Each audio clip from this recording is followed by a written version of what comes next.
Hello everyone. आज के इस वीडियो लेक्चर में हम ट्री क्रॉप एंड इंटरेक्शन का टॉपिक है उसको डिस्कस करेंगे और एज यूजुअल एक बार सिलेबस देख लेते हैं। तो ये सिलेबस है फॉरेस्ट्री ऑप्शनल का एंड ये जो है वो राजस्थान पब्लिक सर्विस कमीशन के द्वारा जो एग्ज़ाम कंडक्ट करवाई जाएगी उसके लिए ये सिलेबस है, लेकिन ये सिमिलर है लगभग सभी स्टेट जो एग्ज़ाम कंडक्ट करवाएंगी। आने वाले दिनों में काफ़ी सारे स्टेट गवर्नमेंट्स हैं वो ACF वगैरह के एग्ज़ाम कंडक्ट करवाने वाले हैं। तो इस कॉन्टेक्स्ट में मुझे कमेंट्स भी मिले हैं बच्चों के कि काफ़ी हेल्पफुल साबित हो रहे हैं ये लेक्चर्स। तो यहाँ मेरा कहना है कि सिर्फ इन्हीं लेक्चर्स पे डिपेंड मत रहिए, इसके साथ ही जो अपनी बुक्स हैं उनको भी साइड बाय साइड पढ़ते रहिए, क्योंकि जो ACF एंड जो फॉरेस्ट रेंज ऑफिसर की वैकेंसीज होती हैं ये काफ़ी कम होती हैं और इसलिए कंपटीशन भी उतना ही ज़्यादा होता है। तो आपको औरों से थोड़ा ज़्यादा करने के लिए ज़्यादा मेहनत करनी पड़ेगी। तो उन बुक्स को भी रेफ़र कीजिए और वीडियो से खैर हेल्प लेते ही रहिए। तो जो हाइलाइटेड पार्ट है इसको तो हम डिस्कस कर चुके हैं एंड जो यूनिट 4 है इसमें आज ट्री क्रॉप इंटरेक्शन वाला जो टॉपिक है इसको हम देखेंगे। और इसके साथ ही जो ये वीडियो है इसके स्टार्टिंग में जो इन्फॉर्मेशनल वीडियो था उसमें मैंने बताया था कि जो मणिकंदन वाली बुक है जो IFS के स्टूडेंट प्रीफर करते हैं, उसके साथ ही मैंने KT पार्थिबन से भी हेल्प ली है। लेकिन आप सब फॉरेस्ट्री की प्रिपरेशन कर रहे हैं तो आप सबको पता होगा कि जो सारा मटेरियल है वो किसी भी बुक में ऐसे जो का त्यों आपको नहीं मिलेगा। तो इन लेक्चर्स को प्रिपेयर करने के लिए पहले मेरे को भी काफ़ी गूगल सर्च करना पड़ता है, उसके बाद चीज़ें इधर उधर से उठानी पड़ती है। तो स्पेसिफिकली मैं मेंशन नहीं कर पाती कि चीज़ें कहाँ से हैं। तो आप कोई भी यूनिट इसमें उठा के देखेंगे तो आपको जो मणिकंदन वाली बुक है या फिर अदर जो भी बुक है इसमें आपको टॉपिक है वो यूँ का यूँ नहीं मिलेगा। इसके लिए काफ़ी आपको रिसर्च करना पड़ेगा, गूगल इधर उधर सर्च करना पड़ेगा, उसके बाद आपको चीज़ें मिलेंगी। फॉरेस्ट्री जो है इसके लिए बहुत ज़्यादा बुक्स अवेलेबल नहीं है, बहुत ज़्यादा गाइडिंग अवेलेबल नहीं है। तो एक छोटी सी कोशिश है यहाँ पे आप सबकी हेल्प करने के लिए एंड आई होप इससे हेल्प होगी। तो स्टार्ट करते हैं। हमारा जो टॉपिक है वो चैप्टर नंबर 4 है वो एग्रो फॉरेस्ट्री से रिलेटेड है। और एग्रो फॉरेस्ट्री की डेफिनेशन में हमने देखा था कि ट्री एंड जो क्रॉप है उसको एक साथ उगाया जाता है। तो उसी के कॉन्टेक्स्ट में यहाँ पे ये टॉपिक है कि ट्री क्रॉप इंटरेक्शन। तो शुरू करते हैं हम। Interaction is defined as the effect of one component of a system on the performance of another component and और द ओवरऑल सिस्टम। नेर के द्वारा ये डेफिनेशन दी गई है 1993 में। तो इंटरेक्शन का जो सिंपल मीन है, जैसे हम लोग सोशल मीडिया के थ्रू इंटरेक्शन कर पाते हैं उसी तरीके से यहाँ पे ट्री एंड क्रॉप किस तरीके से आपस में इंटरेक्ट करते हैं और यहाँ पे जो वन कंपोनेंट है उसका इफेक्ट दूसरे कंपोनेंट पे किस तरीके से पड़ रहा है उसी को यहाँ पे स्टडी करेंगे।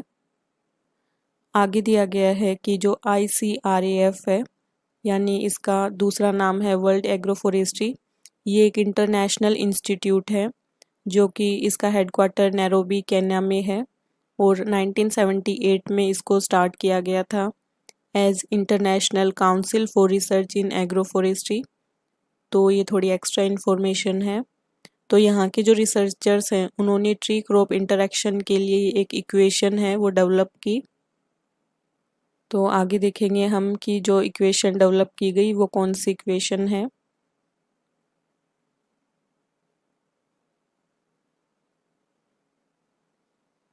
आगे बताया गया है कि जो positive effect of tree and crop yield वो सोइल फर्टिलिटी इनरिचमेंट के थ्रू दिखाए जाते हैं।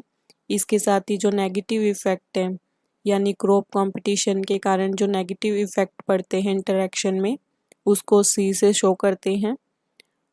तो आगे दिया गया है कि for growth resources between tree and crop एक इक्वेशन दी जाती है I = F - C। यहाँ जो I है इससे मीन है इंटरेक्शन, F जो है वो है soil fertility enrichment and C है ये नेगेटिव इफेक्ट को शो करता है। तो टोटल ओवरऑल जो इंटरेक्शन है उसको शो करते हैं इक्वल टू एफ माइनस सी से। आगे दिया गया है कि एफ है वो ग्रेटर देन सी है तो इंटरेक्शन पॉजिटिव है, यानी जो सोइल फर्टिलिटी इनरिचमेंट है यानी जो सोइल इम्प्रूवमेंट हुआ है वो अगर ज़्यादा है नेगेटिव इफेक्ट से तो इंटरेक्शन इसका मतलब पॉजिटिव रहा है। एंड अगर जो सोइल फर्टिलिटी इनरिचमेंट एफ है वो यहाँ पे सी से कम है यानी नेगेटिव इफेक्ट ज़्यादा पड़ रहा है तो इंटरेक्शन है उसको नेगेटिव माना जाएगा। और अगर soil fertility enrichment and negative effect लगभग इक्वल हैं तो इंटरेक्शन को न्यूट्रल माना जाएगा। तो इस तरीके से हमने इंटरेक्शन जो इक्वेशन है उसको यहाँ पे देखा। आगे है कि इंटरेक्शन है ये अबव एंड बिलो ग्राउंड दोनों ही जगह होता है and include a complex set of interaction relating to जैसे radiation exchange, water balance, nutrient budget and cycling, shelter and other microclimate modifications. तो इस तरीके से यहाँ पे इंटरेक्शन होता है। इंटरेक्शन जो है वो हेल्प करता है यहाँ पे ये जानने में कि how the component of agroforestry utilize and share the resources of the environment. तो एक तो ये पता चलता है हमें, इसके साथ ही जो ग्रोथ एंड डेवलपमेंट है किसी भी कंपोनेंट का वो किस तरीके से दूसरे कंपोनेंट्स को इन्फ्लुएंस कर रहा है, तो इससे ये भी पता चलता है। अब हम देखेंगे कि वो कौन से फैक्टर्स हैं जो ट्री क्रॉप इंटरेक्शन को अफेक्ट करते हैं। फर्स्ट है इफेक्ट ऑफ स्पीसीज।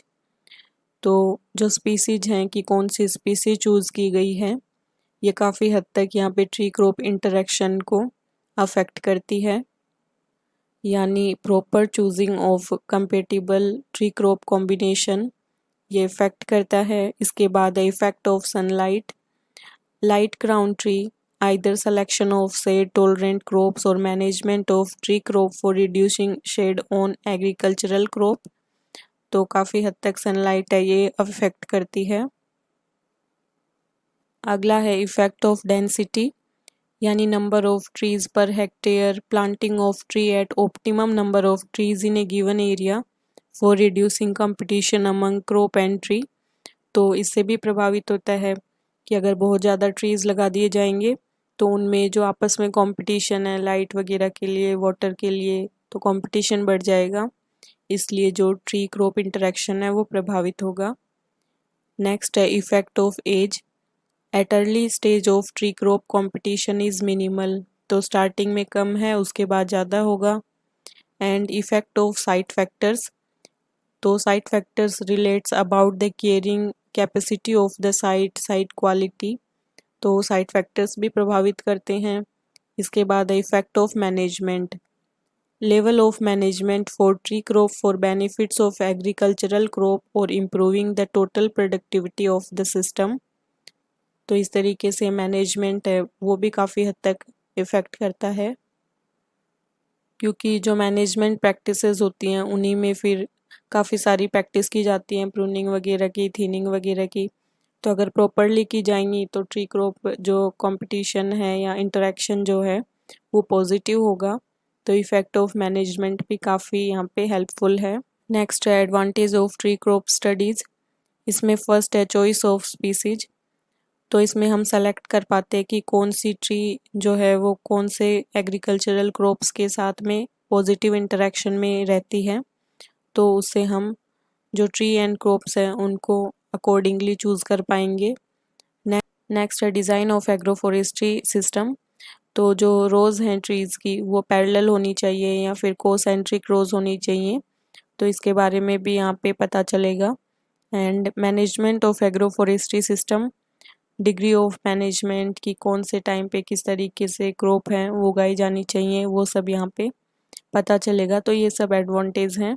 आगे है कि जब प्लांट्स प्रोक्सिमिटी में ग्रो करते हैं तो इंटरेक्ट करते हैं पॉजिटिव वे में और नेगेटिव वे में। नेगेटिव वे को हमने देखा कि कंपटीशन कितना है, एंड पॉजिटिव वे में कि किस तरीके से जो इक्वेशन है उसको हमने देखा था। आगे है कि biophysical bottom line of agroforestry is how to manage the interaction for light, water and nutrients between the tree component and the crop and और livestock components for the benefit of farmers. तो agroforestry की definition में हमने इसको देखा था। and competition may be above and below ground competition for resources uptake. However, the extent of below ground composition is often not apparent. तो अब हम आगे डिस्कस करेंगे कि बिलो ग्राउंड किस तरीके से कंपटीशन होता है एंड अबव ग्राउंड किस तरीके से कंपटीशन करती हैं tree and crop species. Next है अबव ग्राउंड कंपटीशन। तो अबव ग्राउंड जो ट्री एंड क्रॉप्स होती हैं उनमें सबसे ज़्यादा सोलर रेडिएशन के लिए कंपटीशन होता है। तो competition for solar radiation is the most prominent above ground competition between tree and companion crops. उसके बाद है कि लो light intensity is one of the important constraint for higher yield. तो कई बार यील्ड्स को जो लाइट है वो प्रॉपर अवेलेबल नहीं हो पाती, तो यील्ड जो हमें प्राप्त करनी है उतनी यील्ड प्राप्त नहीं हो पाती। तो इस वजह से लो लाइट इंटेंसिटी है ये यहाँ पे कॉन्स्टेंट यानी बाधा उत्पन्न करता है। आगे एग्जाम्पल दिया गया है कि ये ढिल्लोन कोई बुक है इनकी। तो concluded that the cause of reduction in growth and yield losses due to eucalyptus tree plantation was due to direct competition for moisture, light and nutrients from the nearby rows of pear trees। तो इस तरीके से बताया गया है कि जो tree है जैसे यूकलिप्टस का ट्री यहाँ पे प्लांट किया गया, तो मॉइस्चर, लाइट एंड न्यूट्रिएंट्स के लिए कंपटीशन की वजह से यील्ड जो है उसको काफ़ी नुकसान पहुँचा। तो इस तरीके से आप देख सकते हैं कि किस तरीके से जो कंपटीशन है आपस में जो ट्री का, क्रॉप्स वगैरह का, वो जो यील्ड है उस पर नुकसान पहुंचाता है। नेक्स्ट है बिलो ग्राउंड कंपटीशन। तो ग्राउंड के बिलो किस तरीके से ट्री एंड क्रॉप का कंपटीशन होता है उसको आप देखेंगे। Tree roots can compete with annual crop roots for available water and nutrients in the top soil. तो न्यूट्रिएंट एंड जो वाटर है उसके लिए यहाँ पे कंपटीशन होता है। Below ground root competition for moisture, nutrient and space is relatively more important in agroforestry system then above ground competition as concern in Indian situation. तो इंडियन सिचुएशन में जो अबव ग्राउंड कंपटीशन है उसकी तुलना में जो बिलो ग्राउंड रूट कंपटीशन है वो ज़्यादा इम्पोर्टेंट है, क्योंकि जो लाइट है वो इजीली अवेलेबल हो जाती है मॉइस्चर एंड न्यूट्रिएंट्स की तुलना में। आगे एलेलोपैथी की यहाँ पे डेफिनेशन दी गई है कि ये एक ऐसा फिनोमेनन होता है जिसमें एक प्लांट दूसरे प्लांट पे डेट्रीमेंटल इफेक्ट दिखाता है, क्योंकि उस प्लांट के द्वारा टॉक्सिक केमिकल्स कंपाउंड रिलीज किए जाते हैं। तो ये जो फिनोमेनन है ये कहलाता है एलेलोपैथी। इस तरीके से इस चैप्टर में हमने ट्री क्रॉप एंड इंटरेक्शन के टॉपिक को डिटेल से देखा है, और जो बाकी के टॉपिक हैं उनको नेक्स्ट लेक्चर में कंटिन्यू करेंगे। एग्ज़ाम से रिलेटेड कुछ बात करते हैं आप कि जो आईएफएस के स्टूडेंट्स हैं उनके लिए तो सब्जेक्टिव पेपर होता है, और जो बुक है वो अवेलेबल है। के मणिकंदन वाली बुक काफ़ी बेटर बुक है, लेकिन जो आरएफएस एंड जो भी फॉरेस्ट रेंज ऑफिसर की स्टेट्स में एग्ज़ाम होती है एंड एसीएफ, तो इनके लिए पर्टिकुलर बुक्स अवेलेबल नहीं है, क्योंकि जो पेपर है वो नेचर में ऑब्जेक्टिव टाइप का होता है और जो सिलेबस है वो भी काफ़ी वास्ट सिलेबस है। तो आपको इधर उधर से तलाशने की ज़रूरत है मटेरियल। तो बस हार्ड वर्क करते रहिए और जो वीडियोज़ हैं इनसे हेल्प लेती रहिए, अपनी जो प्रिपरेशन है उसको अच्छे से कीजिए। So thank you so much, have a nice day.